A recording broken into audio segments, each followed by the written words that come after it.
فقد قال الله تعالى في كلام المجيد وفي الفرقان الحميد أعوذ بالله من الشيطان الرجيم بسم الله الرحمن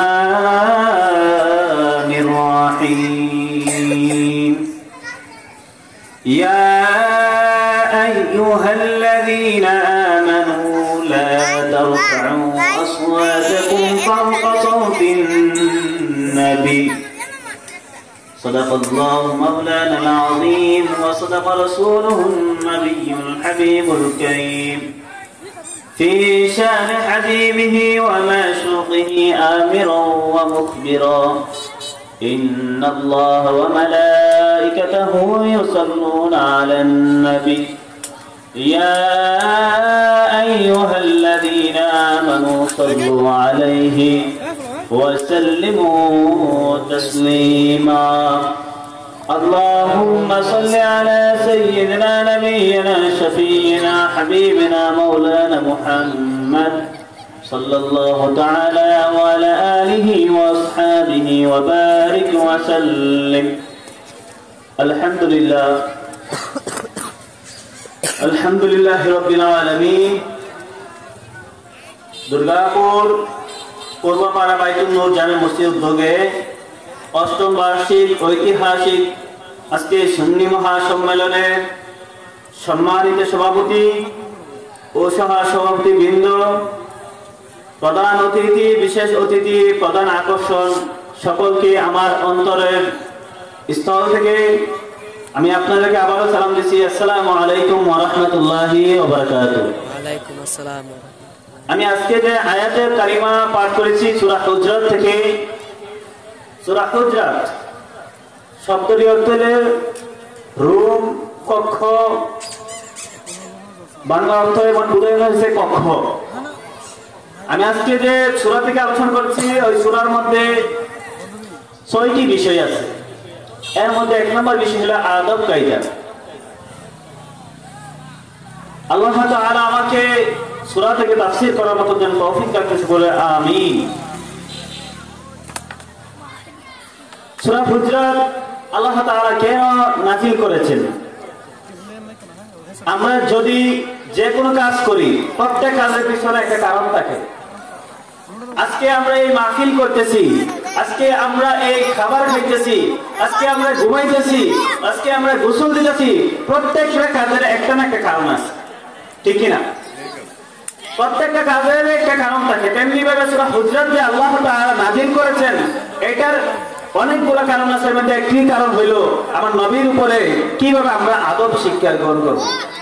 আর নবী রাসূল সাল্লাল্লাহু আলাইহি সাল্লাম হলো আমাদের জন্য একটা model. Islam is complete of life. ইসলাম হলো আমাদের জীবনের শুরু থেকে ধরে মৃত্যুর আগ পর্যন্ত আপনি যে কোনো কাজ করবেন প্রত্যেক কাজের মধ্যে আপনাকে ইসলাম সমর্থন করেছেন। আপনি হালাল হারাম কোন দিকে করবেন। সূরা হুজরাতের একটি শানে নজুল হলো প্যারা নবী সাল্লাল্লাহু আলাইহি সাল্লাম একদিন মসজিদে নববীর মধ্যে বসেছিলেন।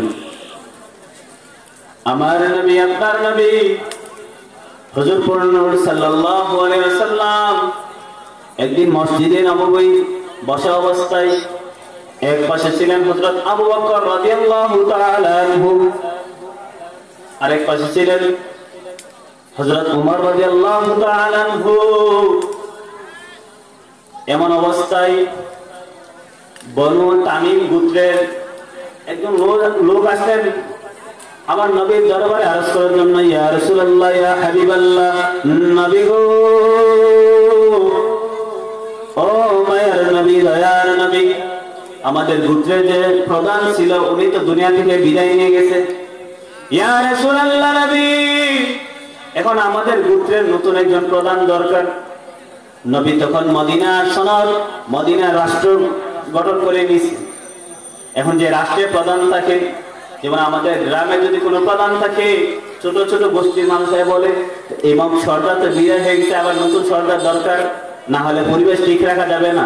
আমার নবী প্যারা নবী সাল্লাল্লাহু আলাইহি সাল্লাম মসজিদে বসে থাকা অবস্থায় এই বনু তামিম গোত্রের লোকটি এসে বলল, ইয়া রাসূলুল্লাহ, ইয়া হাবিবাল্লাহ নবী, আমাদের গোত্রের একজন প্রধান দরকার। তখন হযরত আবু বকর রাদিয়াল্লাহু তাআলা আনহু এক ব্যক্তিকে বাছাই করলেন, হযরত ওমর রাদিয়াল্লাহু তাআলা আনহু আরেক ব্যক্তিকে বাছাই করলেন। এখন আমাদের সমাজে এমন আছে যে আমরা চেয়ারম্যান কাকে বানাবো, আমরা মেম্বার কাকে বানাবো, বিভিন্ন জনের বিভিন্ন প্রার্থী থাকে, যে প্রার্থীকে সমর্থন করে ওই প্রার্থীর গুণগান গাইতে চায়। তেমনি ভাবে পেয়ারা নবী সাল্লাল্লাহু আলাইহি ওয়াসাল্লামের সামনে যখন পেয়ারা নবী সাল্লাল্লাহু আলাইহি ওয়াসাল্লামের সামনে হযরত আবু বকর রাদিয়াল্লাহু তাআলা একজনকে সমর্থন করলেন, হযরত ওমর রাদিয়াল্লাহু তাআলা একজনকে সমর্থন করলেন। তেমনি ভাবে সবাই যার যার কীর্তন যার যার গুণ গাইতেছে, এমন ভাবে গাইতে গাইতে গাইতে গাইতে এমন ভাবে সুর করেছেন, ওনার কণ্ঠ সুর আমার রাসূলের সুরের চাইতে আরো উপরে হয়ে গেছে।